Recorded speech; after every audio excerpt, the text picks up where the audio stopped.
কলকাতার ব্রিগেডের ময়দানে আবারও হতে চলেছে 5 লক্ষ কণ্ঠে গীতাপাঠ, যা গোটা দুনিয়াকে তাক মানিয়ে দিতে চলেছে, যা গ্রিনিচ বুক অফ ওয়ার্ল্ডের রেকর্ড গড়ে তুলবে। প্রিয় বন্ধুরা, খবর ছড়িয়ে দিন। ভিডিওটি বেশি বেশি করে শেয়ার করুন, যাতে সেই দিন এসে উপস্থিত হতে পারে কলকাতার ব্রিগেডের ময়দানে। প্রত্যেক সনাতনীরা এসে উপস্থিত হন কলকাতার ব্রিগেডের ময়দানে। কবে হতে চলেছে এই 5 লক্ষ কণ্ঠে গীতাপাঠ, যেখানে লক্ষ লক্ষ দর্শনার্থী, লক্ষ লক্ষ গীতা পাঠক সনাতনীরা তারা কিন্তু এসে উপস্থিত হবে।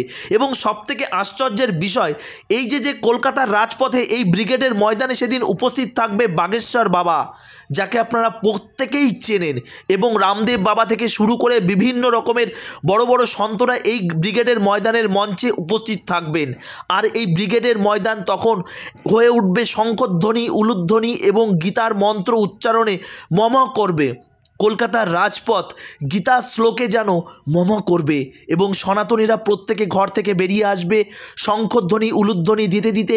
আমাদের এই ব্রিগেডের ময়দান পুরো যেন এক জনসমুদ্রের আকার ধারণ করবে। সনাতনীরা একত্রে হয়ে আসুন, সনাতনীরা একত্রিত হবার সময় এসেছে। প্রিয় বন্ধুরা, এই ব্রিগেডের ময়দানে কবে হতে চলেছে এই সুন্দর অনুষ্ঠানটি, এই যে গীতা পাঠের এই সুন্দর প্রোগ্রামটি কবে হতে চলেছে, চলুন সবিস্তারে আপনাদের সামনে আমি তুলে ধরার চেষ্টা করি। প্রিয় বন্ধুরা, আপনাদের কাছে বিনম্র অনুরোধ, আপনাদের সকলের প্রিয় মায়াপুর ব্লগ মায়াপুর তথা ভারতবর্ষের বিভিন্ন প্রান্তের সুন্দর সুন্দর আপডেট আপনাদের সামনে তুলে ধরার চেষ্টা করে। ভিডিওটি দেখতে পাচ্ছেন, এটি এই ব্রিগেড ময়দানের ঠিক আজ থেকে 2 বছর আগে যে লক্ষ্যকণ্ঠে গীতাপাঠ হয়েছিল সেই স্থানে। আর ঠিক এই স্থানে আগামী 7ই ডিসেম্বর, মানে ডিসেম্বরের 7 তারিখে, মানে হাতে গোনা আর মাত্র কটা দিন তারপরেই কিন্তু হতে চলেছে এই ব্রিগেড ময়দানে। এখানে কিন্তু 1 লক্ষ সনাতনীরা এসে উপস্থিত হয়েছিল এবং আমরা চাই এই ডিসেম্বরের 7 তারিখে 1 লক্ষ নয়, 5 লক্ষের টার্গেট, সেখানে তার থেকেও যেন বেশি সনাতনীরা এসে উপস্থিত হয় এই কলকাতার ব্রিগেডের ময়দানে। কলকাতার রাজপথ সেদিন থাকবে এক গৈরীকরণ এবং বিভিন্ন গেরুয়া কালারের ধ্বজা কলকাতার রাজপথে উড়বে। প্রত্যেক সনাতনীদের মুখে একটাই নাম থাকবে, জয় জয় শ্রীরাম। গীতার বাণী উচ্চারণ হবে প্রত্যেকের মুখ থেকে। প্রিয় বন্ধুরা, আপনারা আসুন দলে দলে এসে এই যে সুন্দর অনুষ্ঠানটি সাফল্যমণ্ডিত করে তুলুন। আপনাদের কাছে এই ভাইয়ের হাত জোর করে বিনম্র অনুরোধ। প্রিয় বন্ধুরা, বারবার আপনাদের কাছে আমার অনুরোধ থাকবে, আপনারা আসুন। তবে এখানে আসার পর আগের বছর, মানে যখন এখানে হয়েছিল ব্রিগেডের ময়দানে লক্ষ্যকণ্ঠে গীতাপাঠ, তখন কিছু রেজিস্ট্রেশনের ব্যাপার স্যাপার ছিল। এবছরও থাকবে। আপনার নিকটবর্তীর যে কোনো সংস্থার সঙ্গে, আরএসএস বলুন, রাষ্ট্রীয় স্বয়ংসেবক সংঘ, ভারত সেবাশ্রম, বিভিন্ন সংস্থা, তাদের সঙ্গে আপনি যোগাযোগ করতে পারেন। সেটাও যদি না করতে পারেন কোনো সমস্যা নেই, সরাসরি আপনি ব্রিগেডে চলে আসবেন। ব্রিগেডে এসে আপনার এন্ট্রি পয়েন্টেই কিন্তু আপনি রেজিস্ট্রেশন করিয়ে নিতে পারেন। আপনাকে কিন্তু বেশ কয়েকটা জিনিস তারা দিয়ে দেবে, যেমন দেবে গীতা এবং দেবে একটি ছোট্ট জলের বোতল এবং দেবে একটু ব্যাগ। যদিও বা প্রোগ্রামের শিডিউল চেঞ্জ হতে পারে, মানে যে জিনিসগুলোকে আমি বললাম সেগুলো নাও দিতে পারে, তবে বলবো বাড়ি থেকে একটা গীতা অবশ্যই আপনি নিয়ে আসবেন। এই খোলা আকাশের নিচে হতে চলেছে 5 লক্ষ কণ্ঠে গীতা পাঠ। সত্যি সনাতনীদের আজ জাগানোর জন্য সাধু সন্তরা সেই সনাতনীদের মনের মধ্যে সনাতনীর ভাবাবেগ উস্কে দিচ্ছে। কেন দিচ্ছে, কেন দিতে হবে? আপনাদের মনের মধ্যে কেন সনাতনী বেঁচে নেই? এবার আপনি বলবেন, সনাতনী বাঁচিয়ে রাখার জন্য কি এই লক্ষ্যকণ্ঠে গীতা পাঠে এসে উপস্থিত হতে হবে? এটা কি কম্পালসারি? দেখুন, এই ধরনের মন্তব্য যারা করেন না, তারা হয়তো বাড়িতে গীতাটাকে হয়তো আপনারা স্পর্শ করে দেখেনও না। এবার ভাবছেন গীতা পড়ে কী বা হবে? দেখুন, গীতা এমনই একটি গ্রন্থ যেটি হচ্ছে আমাদের একটা ম্যানুয়াল বুক। আমরা কেমনভাবে বাঁচবো, আমাদের চলার পথের অঙ্গীকার আমাদের গীতা। তার জন্য গীতা আমাদের প্রত্যেকের পড়া উচিত। এবং উচিত কি জানেন তো, আমাদের ছোট্ট ছোট্ট ভাইদের, আমাদের বাড়ির সন্তানদের এই গীতা পাঠ করা এবং এক একটা শ্লোক করে হলেও প্রতিদিন অবশ্যই এই গ্রন্থটাকে, আমাদের খুব মূল্যবান একটি গ্রন্থ, যে গ্রন্থটা আমাদের অবশ্যই পড়া উচিত। যাই হোক, আমি চাইব আপনারা প্রত্যেকেই আসুন কলকাতার রাজপথে 7ই ডিসেম্বর। হাতে গোনা আর মাত্র কটা দিন, হাতে গোনা আর মাত্র কটা দিন, তারপরই হতে চলেছে এই দুর্লভ সুযোগ আপনারা পেতে চলেছেন। হাতছাড়া করবেন না। এই দুর্লভ সুযোগ।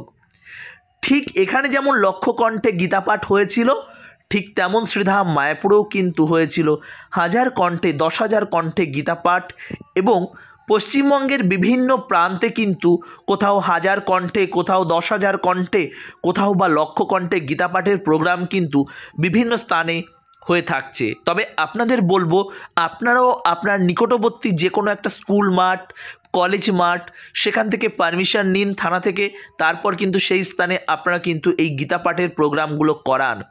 প্রত্যেক সনাতনীরা আজ বড় অসহায়, সনাতনীরা ভীষণভাবে অসহায় বর্তমান সময়ে দাঁড়িয়ে। তার জন্য বলছি, আপনারা আসুন।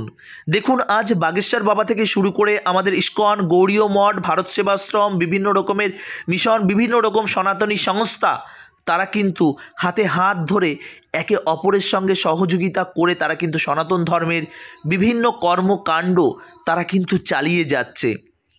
তাদের কি দায় পড়েছে? সনাতন ধর্মটাকে টিকিয়ে রাখার দায়িত্ব কি বিভিন্ন সংস্থার? সনাতন ধর্মের ব্রহ্মচারী, বিভিন্ন মন্দিরের পূজারী, এদেরই কি শুধু দায়? আপনার কি কোনো দায় নেই? আপনি একজন সনাতনী, আপনি একজন আমাদের এই যে সনাতনী হিন্দু, এটা আপনার মাথায় রাখতে হবে।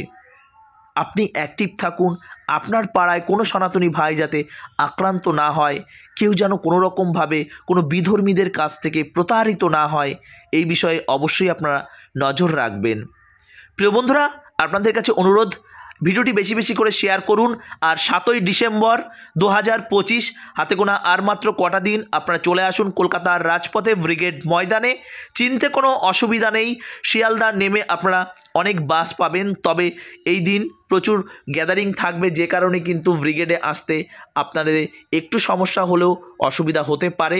তার জন্য আপনারা কিন্তু দমদম নেমেও কিন্তু মেট্রো করে চলে আসতে পারেন, শিয়ালদা থেকেও কিন্তু আপনারা কিন্তু আসতে পারেন।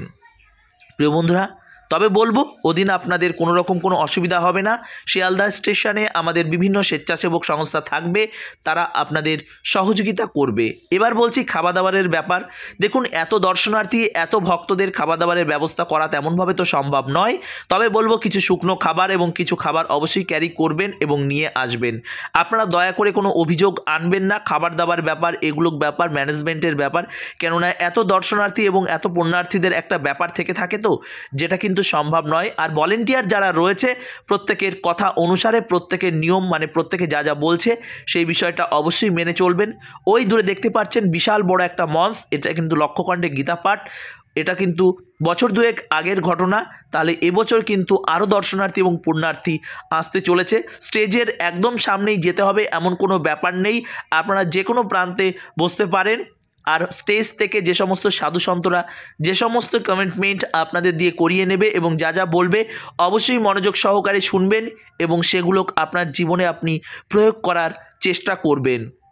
তো প্রিয় বন্ধুরা, কারা কারা আসছেন, তাহলে এই 2025-এর শেষ লগ্নে দাঁড়িয়ে আমাদের এই 5 লক্ষ কণ্ঠে গীতাপাঠ অবশ্যই আসুন এবং আপনাদের মানব ধর্মকে সাফল্যমণ্ডিত করে তুলুন। ভাবুন তো, এই 5 লক্ষ ভক্ত সনাতনী যখন একসঙ্গে গীতাপাঠ করবে, তখন কেমন লাগবে বলুন তো? এই সুন্দর মন্ত্র, গীতার বিভিন্ন শ্লোক, এ যেন এক অমৃত সমান। এবার ভাবতে পারেন, আপনি পড়তে পারেন না, অনেকেই আছে পড়তে পারে না, তাও আপনি আসুন, আপনি শ্রবণ করুন। আপনি শ্রবণ করলেই আপনি কিন্তু অনেক সুন্দরভাবে আপনি কিন্তু জীবনটাকে উপলব্ধি করতে পারবেন। তো প্রিয় বন্ধুরা, দেখতেই পাচ্ছেন আপনারা এই যে লক্ষ কণ্ঠে বা 5 লক্ষ কণ্ঠে গীতাপাঠের সুন্দর একটি ভিডিও আপনাদের সামনে আমি উপস্থাপন করার চেষ্টা করছি। তো আরও সুন্দরভাবে একটি সুন্দর ভিডিও আপনাদের সামনে আমি উপস্থাপন করার চেষ্টা করব 7ই ডিসেম্বর রাতের বেলা, এবং তার আগেও এখানকার প্রস্তুতি সম্পর্কে আপডেট আমি দেবার চেষ্টা করব। তো আজকের মতন এই পর্যন্তই, পরবর্তী ভিডিওর জন্য অবশ্যই অপেক্ষা করুন। তো প্রিয় বন্ধুরা, ভালো থাকুন, সুস্থ থাকুন, আর আপনাদের নিমন্ত্রণ রইল, অবশ্যই আসুন এই 5 লক্ষ কণ্ঠে গীতাপাঠ কলকাতার ব্রিগেড ময়দানে। বিভিন্ন রাজনৈতিক দল তাদের শক্তি প্রদর্শন যেমন করে থাকে, আজ আমরা সনাতনীরা আমাদের শক্তি প্রদর্শন করব। আমরা তাদের দেখিয়ে দেব যে কোনো রাজনৈতিক দল আমাদের নিয়ে গেম খেলার কোনো সময় আজ কিন্তু আর নেই। আমরা তাদেরকে নিয়ে গেম খেলবো, তাদের কোনো রাইট নেই আমাদের ধর্মটাকে নিয়ে তারা কিন্তু গেম খেলবে। যাই হোক, আমাদের দেখিয়ে দেবার সময় এসেছে। প্রিয় বন্ধুরা, ভালো থাকুন, সুস্থ থাকুন আর আমাদের সঙ্গে এইভাবে জুড়ে থাকুন। হরে কৃষ্ণা, জয় গীতা, জয় শ্রীলা প্রভুপাদ, জয় সনাতনী ধর্ম কি যায়। আমরা প্রত্যেকে একত্রিত হয়ে মিলেমিশে থাকবো। হরে কৃষ্ণা, জয় শ্রীলা প্রভুপাদ।